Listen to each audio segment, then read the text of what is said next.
नमस्कार बच्चों, मैं Pushpendra Dubey green world publication में आज सभी लोगों का स्वागत है।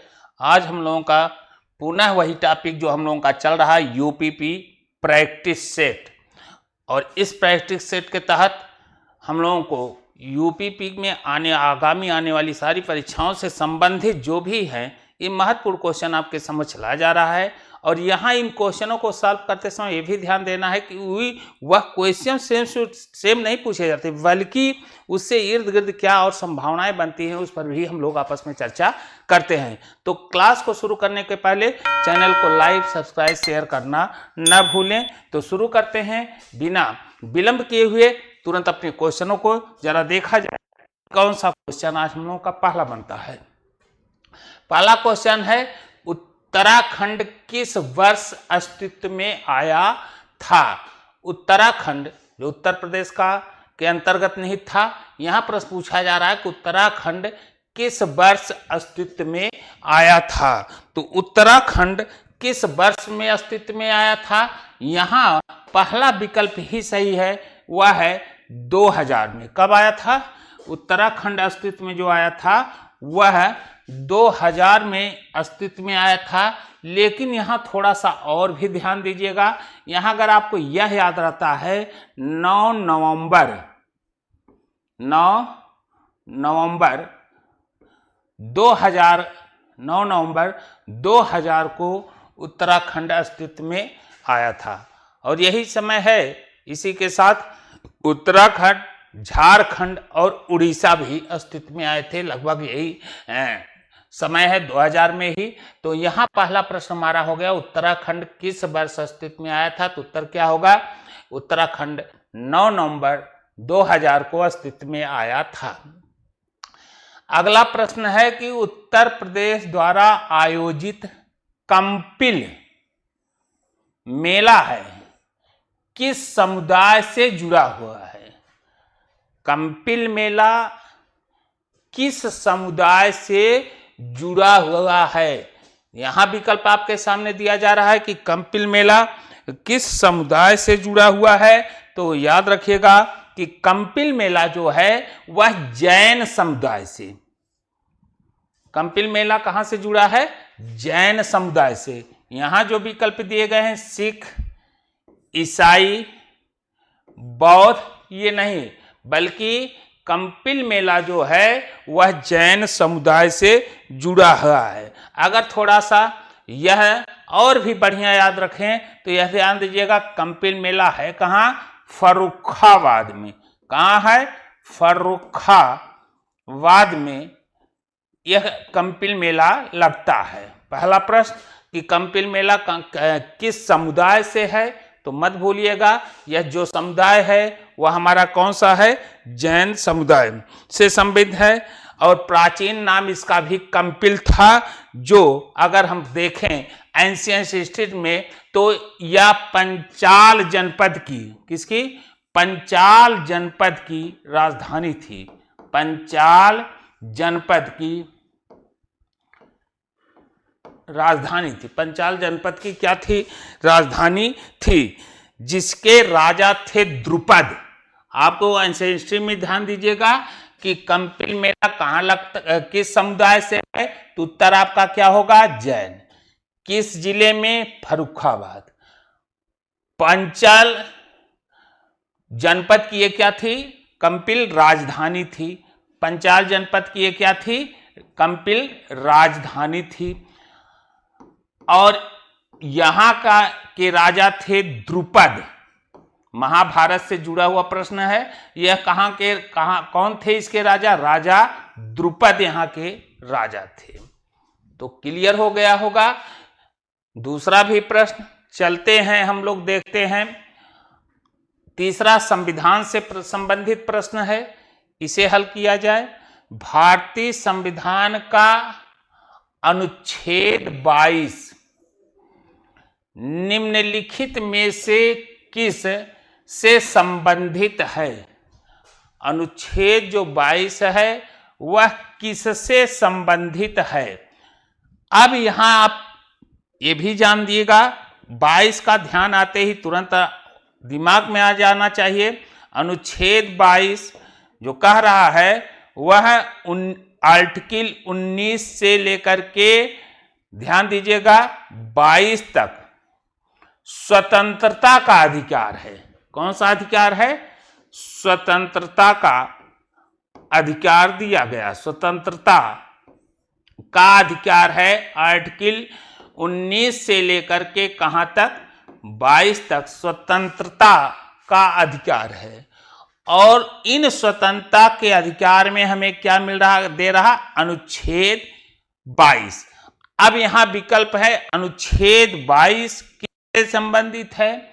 पहला विकल्प है धर्म, प्रजात, जात, लिंग, जन्म स्थान के आधार पर भेदभाव का निषेध।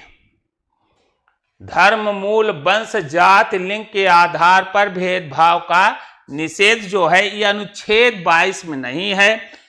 तो अनुच्छेद 22 में नहीं होने के नाते यह उत्तर गलत है आपका।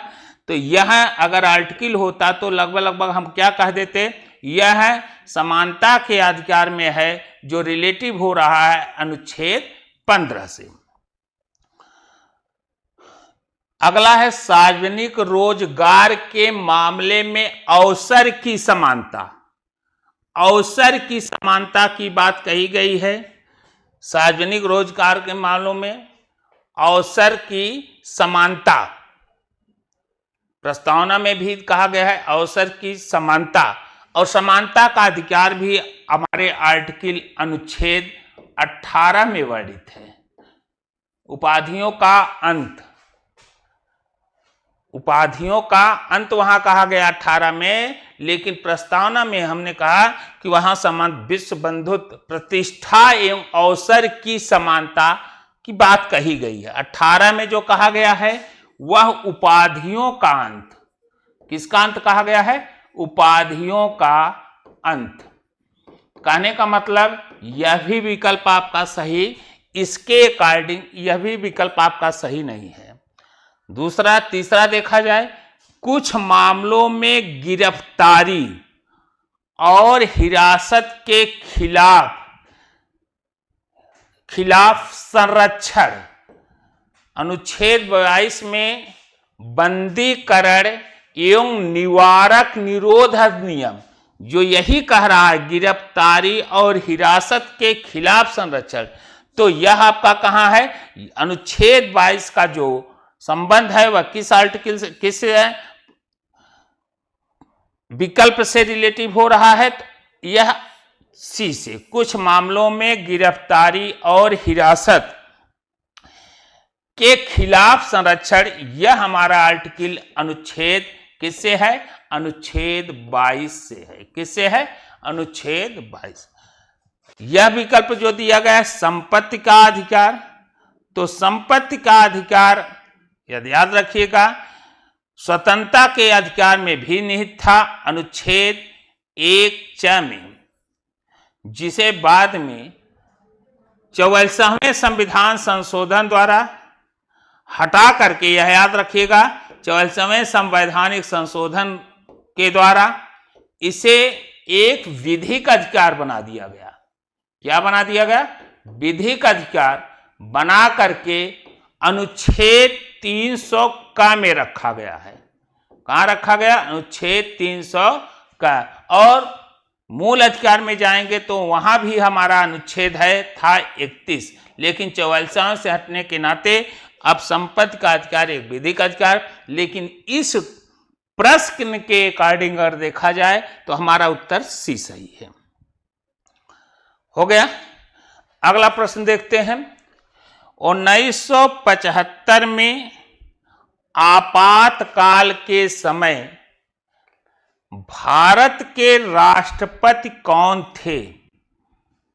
1975 के समय भारत के राष्ट्रपति कौन थे? आर वेंकटरमन नहीं, के आर नारायण भी नहीं है, मोहम्मद हिदायतुल्ला, ये थे फखरुद्दीन अली अहमद। फखरुद्दीन अली अहमद का जो कार्यकाल है 1974 से लेकर के 1974 से लेकर के 1977 तक। यहां का देखा जाए तो 1975 में यहां पर क्या पूछा कि भारत के राष्ट्रपति कौन थे।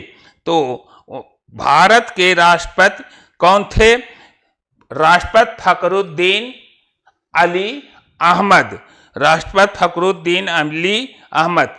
और इनके संदर्भ में भी ध्यान दीजिएगा कि कार्यकाल के दौरान ही, जब अपने पद पर थे के दौरान ही इनकी मृत्यु हो गई थी।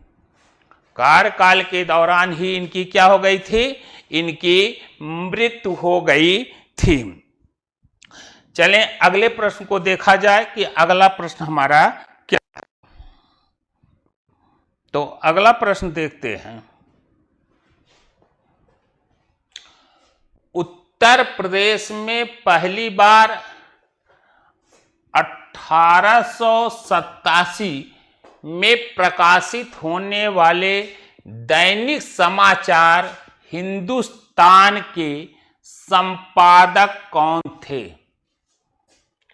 हिंदुस्तान के संपादक कौन थे? पहली बार यह कब? 1887 में पहली बार हिंदुस्तान के संपादक कौन थे? तो महावीर प्रसाद द्विवेदी नहीं, पदुमलाल पन्नालाल बख्शी भी नहीं है। इसके संपादक थे मदन मोहन मालवीय। हिंदुस्तान के संपादक कौन थे? मदन मोहन मालवीय थे। और इन्हीं के द्वारा, याद रखिएगा आगे भी एक क्वेश्चन, इन्हीं के द्वारा अभ्युदय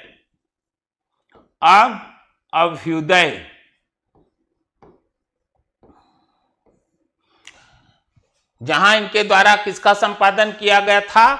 इनके द्वारा हिंदुस्तान का संपादन किया गया था। वहीं इन्हीं के द्वारा साप्ताहिक अखबार अभ्युदय का भी संपादन किया गया था। किसके द्वारा?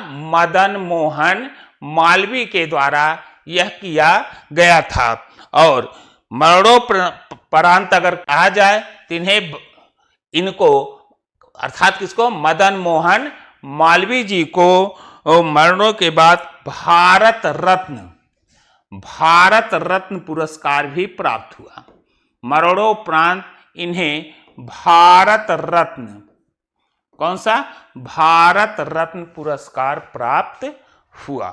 तो यह रहा इनसे संदर्भित पहला प्रश्न। क्या याद रखना है? हिंदुस्तान के संपादक मालवीय। और क्या? साप्ताहिक पत्रिका के भी अभ्युदय के संपादक कौन थे? मालवीय। इन्हें मरणोपरांत क्या मिला? भारत रत्न मिला था, मिला। अगला है उत्साह किसका अस्थाई भाव है? यह रस से संबंधित प्रश्न है। उत्साह किसका अस्थाई भाव है? होता है। उत्साह किसका स्थायी भाव होता है? तो उत्साह रस की बात कराए, इसमें हमें क्या देखना है कि इसका स्थायी भाव क्या है। तो इसका स्थायी भाव, उत्साह किसका स्थायी भाव होता? वीर। यहां हास्य है? नहीं। यहां करुण है? ये भी उत्तर नहीं। यहां उत्साह का क्या होगा? वीर रस। उत्साह का क्या होगा? वीर रस। उत्साह नामक अस्थायी भाव जो अपने चरम पर पहुंचता है तो वीरता को प्राप्त होता है। तो उत्साह की परिपक्व अवस्था किसमें बदलती है? वीर रस में। चलें, चंदायन किस भाषा का काव्य है? यहां यह दिया गया चंदायन जो है वह किस भाषा में लिखा गया काव्य है। भाषा का नाम दिया गया है राजस्थानी? नहीं। नहीं। यह चंदायन जो है अवधी भाषा का काव्य है। किसका काव्य है? अवधी भाषा का। चंदायन जो है अवधी भाषा का काव्य है। और इस काव्य के संस्थापक की अगर हम बात करें तो इस काव्य के संस्थापक थे दाऊद मुल्ला। कौन थे? दाऊद मुल्ला। तो यह दोनों प्रश्न आप याद रखिएगा। चंदायन किस भाषा का काव्य है? तो चंदायन जो है वह अवधी भाषा का काव्य है और चंदायन के संपादक कौन थे? मुल्ला दाऊद।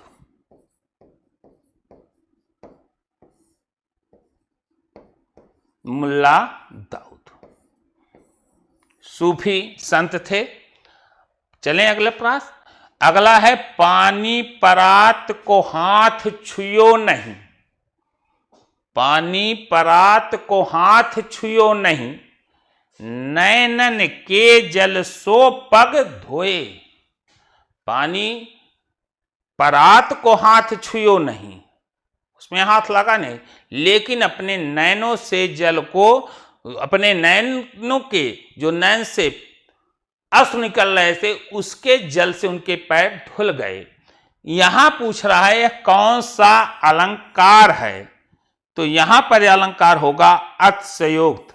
अतिशयोक्त का अर्थ होता है जहां काव्य के अंतर्गत किसी बात को बढ़ा चढ़ाकर कहा जाए।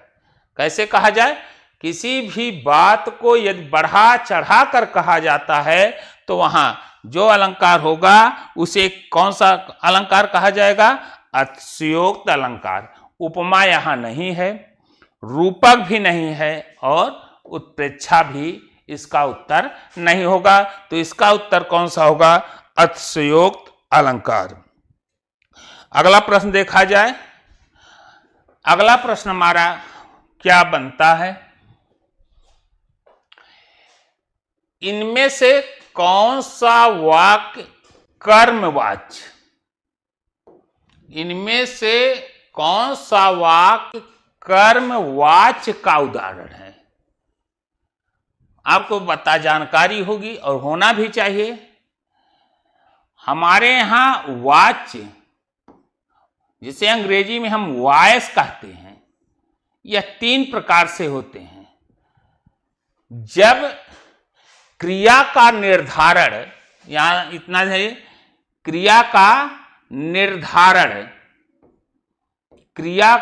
निर्धारण कर्ता के अनुसार हो। क्रिया जो लिखी जा रही हो वह किससे बने? कर्ता के अनुसार हो। अर्थात क्रिया का लिंग वचन पुरुष, क्रिया का क्या लिंग वचन और पुरुष किसके अनुसार हो? कर्ता के अनुसार। तो ऐसे वाक्य को कहा जाता है कर्तृवाच्य। क्या कहा जाता है? और यहीं जब क्रिया कर्ता से न निर्धारित हो करके कर्म से हो, क्रिया का लिंग वचन पुरुष कर्ता से न होकर बल्कि किससे हो? कर्म से हो, तो उसे कहा जाता है कर्तृवाच्य, कर्मवाच्य। और क्या कहा जाएगा? कर्मवाच्य। वहीं जब क्रिया का निर्धारण भाव के अनुसार हो तो उसे यहां कहा जाता है भाववाच्य। तो यह क्रिया के आधार पर जो वाच्य बनाए गए कर्ता कर्म। और यहां प्रश्न पूछ रहा है कि जो वाक्य दिया गया है इसमें कर्मवाच्य का उदाहरण कौन है? अब यहां अगर हम देखें, पहला प्रश्न दे रहा है कि राम पढ़ता है। पढ़ता है अगर हम यहां लिख रहे हैं तो ये किससे प्रभावित हो रही है? कर्ता से। अगर यहां सीता होता तो हम क्या लिख देते? सीता होती तो यहां पढ़ता लिखते, नहीं तब क्या हो जाता? पढ़ती है। तो कहने का मतलब यह जो क्रिया हमारी है किससे प्रभावित हो रही है? कर्ता से। राम पढ़ता है क्योंकि राम के आधार पर हमारी क्रिया का निर्धारण हो रहा। तो यह सीधे सीधे आपका होगा कर्तृवाच्य। रीना रोती है, ये भी कर्ता के आधार पर लिखा जा रहा है। अगला है किसानों के द्वारा फसल काट ली गई। किसानों के द्वारा फसल काट ली गई। अब यहां काट लेना या किसके क्रिया का प्रभाव किस पे पड़ा? काटने का प्रभाव किस पे? कर्म पर। और यही आपका विकल्प सही होगा कि जब क्रिया हमारी कर्म से प्रभावित होगी तो ऐसे वाक्य को हम कर्मवाच्य कहेंगे। क्या कहेंगे? ऐसे वाक्यों को हम क्या कहेंगे? कर्मवाच्य। कुत्ता भौंकता है भी नहीं, तो यहां आपका जो विकल्प है वह यह होगा। ठीक, चलो अगले प्रश्न को हम लोग देखते हैं। लता गा रही है, ध्यान दीजिएगा, लता गा रही है, इस वाक्य में क्रिया किस काल का बोध, काल माने टेंस, यहां क्या पूछ रहा है? काल का अर्थ क्या है? टेंस। कि जो यहां वाक्य लिखा गया है लता गा रही है, इसमें क्रिया जो है किस काल का बोध करा रहा है? तो यह क्रिया अगर विकल्प पे जाए तो यह क्रिया अपूर्ण वर्तमान काल का, किसका बोध करा रहा? अपूर्ण वर्तमान। अपूर्ण वर्तमान क्या है? क्रिया वर्तमान में हो रही है। अपूर्ण वर्तमान का आप क्या परिभाषा देंगे? कि क्रिया वर्तमान में हो रही है, लेकिन यह कब समाप्त होगा इसका कोई ज्ञान नहीं है। लता गा रही है, यह गा रही है वर्तमान, लेकिन यह पूर्ण कब होगी इसे कोई हमें ज्ञान नहीं है। तो ऐसी क्रिया को क्या कहा जाएगा? अपूर्ण वर्तमान काल। सामान्य भविष्यत काल नहीं, सामान्य भूतकाल नहीं, अपूर्ण भूत भी नहीं है, गा रही है, इसलिए यह प्रश्न आपका क्या है? अपूर्ण वर्तमान काल। चलिए अगले प्रश्न को देखें। हे मेरे प्यारे देशवासियों, गणतंत्र दिवस की पूर्व संध्या पर आप सबको संबोधित करते हुए मुझे बड़ी प्रसन्नता हो रही है। इस वाक्य में हे मेरे प्यारे देशवासियों में कौन सा कारक है? यहां कौन सा कारक लगा हुआ है? तो यहां सीधे सीधे बहुत ही सरल जनरल प्रश्न बन गया। हे मेरे देशवासियों में कौन सा कारक लगा हुआ है? तो यहां आपका कौन सा कारक है? अधिकरण नहीं है, संबंध नहीं है, कर्म नहीं है, बल्कि क्या है? संबोधन है। यह संबोधन किया जा रहा है, तो यहां कौन सा कारक होगा? संबोधन कारक। अगला प्रश्न देखा जाए। चलिए अगले प्रश्न पर हम लोग विचार करते हैं। अगला प्रश्न, इनमें से कौन सा शब्द उपस्थित का पर्यायवाची शब्द नहीं है? पर्यायवाची से यह प्रश्न लिया गया है। यहां कह रहा है कि कौन सा शब्द है जो उपस्थित का पर्यायवाची शब्द नहीं है। जरा देखिए, तैयार, तैयार यह उपस्थित का है, तैयार उपस्थित का पर्यायवाची नहीं है। तो यही प्रश्न आपका यहां होगा कि तैयार उपस्थित का पर्यायवाची क्या है? तैयार नहीं है। विद्यमान, विद्यमान माने उपस्थित होना। प्रस्तुत, उपस्थित किया जाता है। हाजिर, उपस्थित। तो उपस्थित के ये तीनों पर्यायवाची हैं, विद्यमान, प्रस्तुत, हाजिर। लेकिन यहां क्या पूछ रहा? नहीं है। तो नहीं है में कौन होगा? विकल्प आपका यह सही है। क्लियर? बढ़ते हैं अगले क्वेश्चनों पर। पूर्ण विराम के स्थान पर एक अन्य चिन्ह भी प्रचलित है। इनमें से वह चिन्ह कौन सा है? तो पूर्ण विराम जब वाक्य हमारे पूरे हो जाते हैं तो उसे हम एक पूर्ण विराम लगाया जाता जो पाई के रूप में। अब यहां कह रहा वो तो लगता ही, लेकिन इनके स्थान पर एक और भी क्या है? प्रचलित है। वह चिन्ह कौन है? अर्धविराम नहीं, योजक चिन्ह नहीं, विवरण चिन्ह ये भी नहीं है। वह है आपका फुल स्टॉप। कौन सा है? Full stop. यह अगर देखा जाए तो यह पूर्ण विराम के एक अन्य रूप में भी प्रचलित हो रहा है, फुल स्टॉप। अगला प्रश्न आपका सर्वनाम से संबंधित है। हिंदी में कुल कितने सर्वनाम हैं? यहां डायरेक्ट क्या प्रश्न पूछा कि हिंदी में सर्वनाम कितने हैं, और सर्वनाम कहा किसके जाता है? जो संज्ञा के स्थान पर बोला जाए, उस संज्ञा के स्थान पर बोलने वाले सारे शब्द क्या हैं? सर्वनाम हैं। अब सर्वनाम हैं कितने? विकल्प में दे रहा है, जरा देखें। 12 नहीं, 10 नहीं, कुल सर्वनाम हिंदी में जो हैं वह 11 हैं। और 11 कौन है?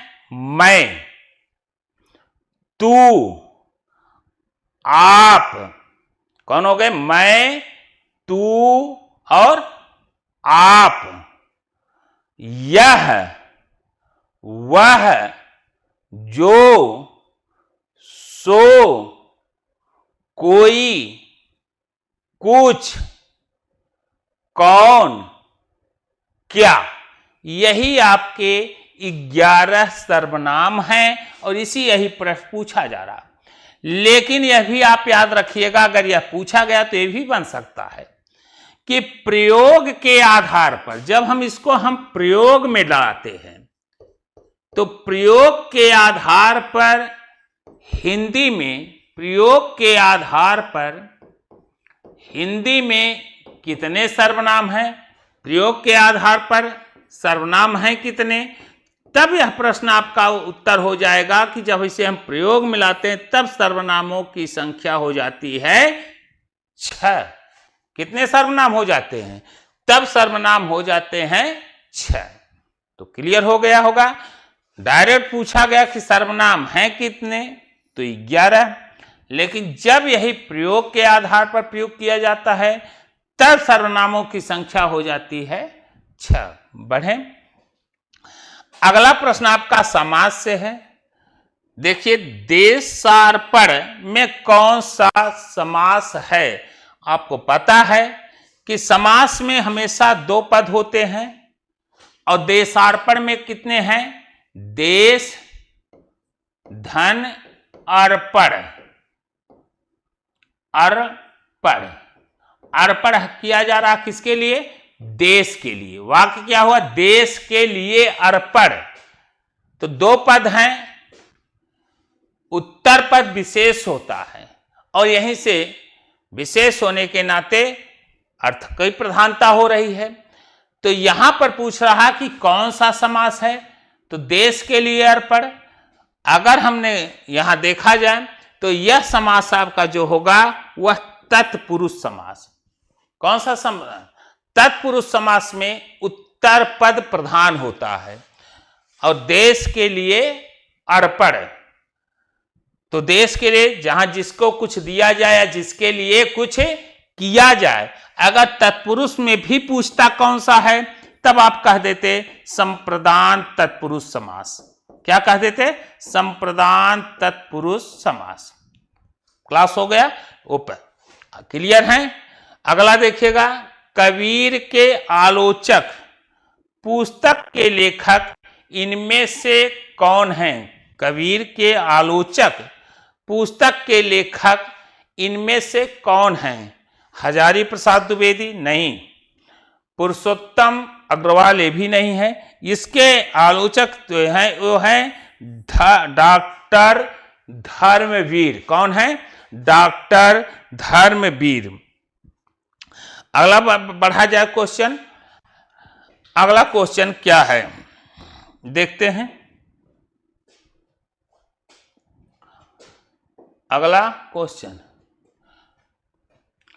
अव्यय के लिए इनमें से कौन सा कथन सही है? यहां क्या करा? अव्यय के लिए इनमें कौन सा, क्या करा? अव्यय। अव्यय के लिए इनमें कौन सा कथन सही है, जरा बताना। अव्यय जो है अविकारी है, ए विकारी होते हैं, ए विकारी और अविकारी दोनों होते हैं, प्रश्न में से कोई नहीं। तो अव्यय क्या है? अव्यय क्या है? अगर इसे अलग करें तो आ प्लस व्यय। व्यय माने खर्च, जो कभी खर्च ना हो। अब हिंदी में जो खर्च ना हो का अर्थ क्या है? जिनका किसी भी स्थिति में ये अव्यय उन्हीं को कहा जिनका रूप परिवर्तित ना हो। ऐसे सारे शब्दों को हम क्या कहते हैं? अव्यय। और जिनका रूप ना परिवर्तित हो उसे, और इस आधार पर इसका विकल्प क्या हुआ कि अव्यय क्या है? एक अविकारी। अविकारी क्या हो? जो लिंग, वचन और पुरुष के आधार पर जिसका रूप परिवर्तित न हो उसे अव्यय कहते हैं। तो यह प्रश्न आपका क्लियर हो गया है। और प्रश्न यहां भी पूछा गया है कि रूपांतर के आधार पर आपसे पूछा जा सकता है, आगे भी प्रश्न याद रखना, कि रूपांतर के आधार पर शब्द के कितने भेद हैं। रूपांतर के आधार पर शब्द के भेद कितने हैं? तो यह शब्द के दो भेद हैं, एक होता है विकारी और दूसरा होता है अविकारी। अविकारी जिसका रूप किसी भी कीमत पर बदले ना, और विकार माने हो परिवर्तित हो जाता है। विकार माने जैसे लड़का लड़की कह देंगे तो परिवर्तित हो गया, और कब को अगर हम बदलेंगे तब नहीं बदलेगा, तब ये सब हमारे अविकारी हैं। तो यह क्वेश्चन आपका यहां से रहा, ये पूरा हुआ। अगला प्रश्न हम लोग देखते हैं। निम्नलिखित में से कौन सा शब्द तत्सम है? यहां हमें शब्द पर विचार करना है कि कौन सा जो शब्द दिए गए तत्सम के हैं। अब जरा देखते हैं। बारात ये तत्सम है? नहीं। हाथी हस्त होता है, तत्सम हस्त। आंसू अश्रु होता है। वर्षा यहां जो है यह तत्सम शब्द है। वर्षा यहां क्या है? तत्सम शब्द है। ठीक, तो वर्षा यहां क्या है? तत्सम शब्द है। अगला बार देखा जाए, ज्ञान रास के संचित कोश का नाम साहित्य है। यह कथन किसका है? ज्ञान रास के कोश का जो नाम दिया गया है, यहां क्या दे रहा है कि ज्ञान रास के संचित कोश का नाम साहित्य है। अब यहां आपको बताना है कि यह कथन किसका है। तो ज्ञान रास के संचित कोश का नाम जयशंकर प्रसाद नहीं है, रामचंद्र शुक्ल भी नहीं है, रामविलास, ये कौन है? महावीर प्रसाद द्विवेदी, जिनके नाम से हिंदी साहित्य का एक युग ही चल पड़ा। और ये भी याद रखिएगा, जिनके संपादन में महत्वपूर्ण भूमिका, जिनके नेतृत्व में संपादन हुआ था, सरस्वती पत्रिका का संपादन किया गया था।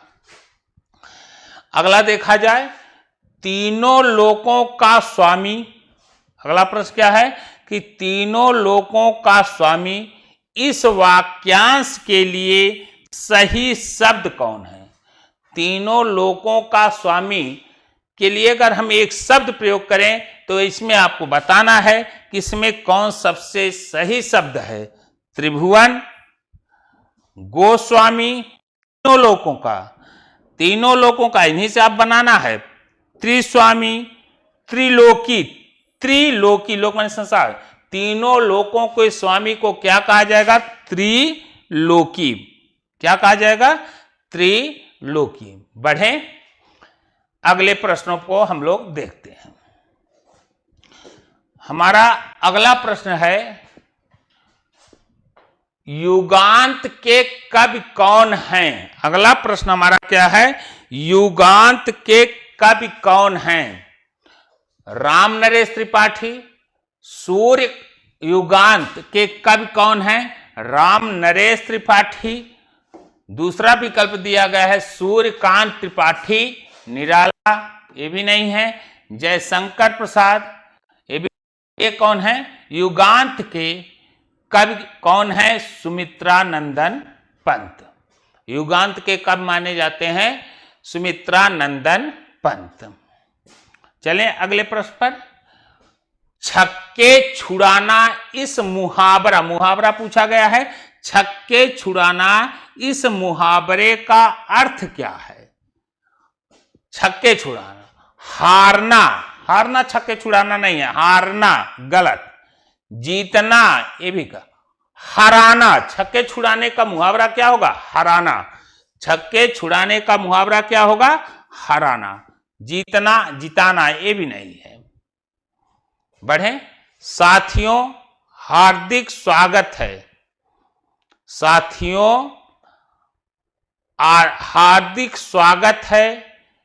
इस वाक्य में कौन सा कारक है? तो इस वाक्य में आप देखें, साथियों संबोधन किया जा, हार्दिक स्वागत है, यहां पर संबोधन हो रहा है। क्या हो रहा है? संबोधन कारक के चिन्ह लगे हुए हैं कि साथियों हार्दिक स्वागत है। बढ़े अगला। अगला प्रश्न है, इनमें से कर्तृवाच का उदाहरण कौन सा है? इसमें कर्तृवाच का उदाहरण अभी अभी बताया गया था। क्रिया का निर्धारण जब कर्ता से होगा तभी हम उसे कर्तृवाच कहेंगे, और क्रिया जैसे कर्म से प्रभावित बनेगी वैसे वह कर्मवाच। अगर भाव से, यहां देखिए क्रिया, भारत ने एक नया उपग्रह छोड़ा, मां ने बेटी को पुकारा, श्याम के द्वारा पुस्तक पढ़ी गई। एक एक पर विचार करिए। तो यहां विकल्प आपका क्या होगा? भारत ने नया उपग्रह छोड़ा, तो यह नया उपग्रह छोड़ा या कर्ता से ही प्रभावित हो रहा है। अगर यहां देखा जाए तो मां ने बेटी को पुकारा, पुकारा किससे जा रहा? मां के द्वारा पुकारा किसको जा रहा? कर्म। यहां बेटी कर्ता, कोष का चिन्ह आया, कर्म है। श्याम के द्वारा पुस्तक पढ़ी गई, पढ़ी गई क्या? पुस्तक, कर्म है। तो यहां हमारा जो उत्तर होगा वह कर्तृवाच का कौन सा होगा? भारत ने एक नया उपग्रह छोड़ा, भारत ने एक नया उपग्रह छोड़ा, यह हमारा जो वाक्य है वह क्या है? वह हमारा कर्तृवाच से संबंधित है। अगले प्रश्नों को देखते हैं। अगला प्रश्न हमारा है क्या? इनमें से तद्भव शब्द का चयन करें। इनमें से हमें क्या देखना है? तद्भव शब्द का चयन कीजिए। कौन सा तद्भव है?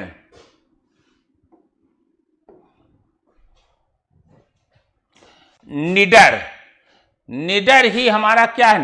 वहां निर्डर होगा। तत्सम ईसा निर्डर, कमल का वही है गत सुर। तो यहां तद्भव बताना था, तो निडर शब्द का जो कौन सा शब्द तद्भव है, तो यहां जो शब्द है वो हमारा कौन सा है? निडर। कौन सा है? निडर हमारा यहां तद्भव शब्द है। बढ़े अगला, और जिसका तत्सम क्या होगा? निर्डर, निर्डर। अगला संविधान से है। भारतीय संविधान की 8वीं अनुसूची में, ध्यान देना, भारतीय संविधान की 8वीं अनुसूची में कितनी भाषाएं सम्मिलित हैं? तो भारतीय संविधान के 8वीं अनुसूची के अंतर्गत 26 नहीं है, कौन है? 22 भाषाएं शामिल की गई हैं। कितनी भाषाएं? 22 भाषाओं को शामिल किया गया है। बढ़ा जाए।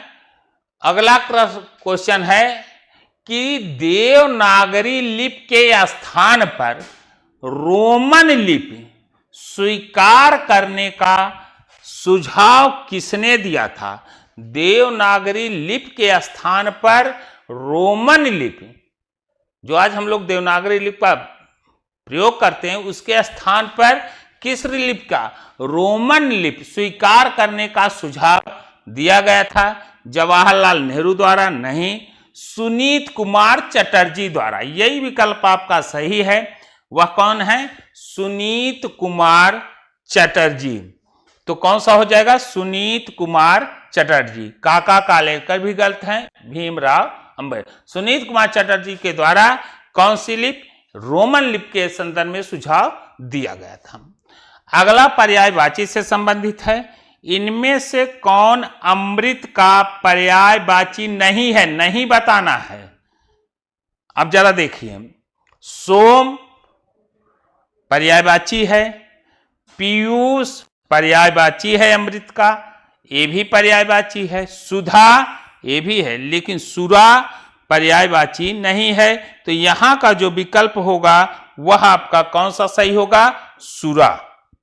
अमृत का पर्यायवाची जो नहीं है वह कौन है? वह है सुरा। हो गया। अगले क्वेश्चन की तरफ हम लोग बढ़ें, जरा देखा जाए कि अगला प्रश्न हम लोगों का क्या है। जो ममत्व से रहित हो के लिए एक शब्द कौन सा है? बहुत अच्छा प्रश्न है, कई बार पूछे गए हैं। जो ममत्व से रहित हो उसके लिए एक शब्द, ममत्व से रहित उसके लिए एक शब्द कौन सा है? पहला है निर्मोही। पहला कौन सा है? निर्मोही। या देखिए, निर्मोही ये गलत है। दूसरा निर्मम, जो ममत्व से रहित है उसके लिए एक शब्द की बात कही जा रही है, तो एक शब्द कौन सा है? निर्मम। निरामय ये भी गलत है, निष्ठुर ये भी है, वह है निर्मय। अगला प्रश्न हमारा है कि स ध्वनि का उच्चारण स्थान इनमें से कौन सा है? स, इस स ध्वनि का उच्चारण स्थान कौन सा है? दंत, दंत है नहीं, ओष्ठ ये भी नहीं है, मूर्धन्य ये भी ध्यान दीजिएगा, दंत स, दंत के लिए यह स प्रयोग होता है, मूर्धन्य के लिए यह स प्रयोग होता है। मूर्धन्य ध्वनियां ये हैं। ओष्ठ के लिए प फ ब भ म। तालब यह स जो बात कर रहा है ये कौन सा? वह यह है तालब।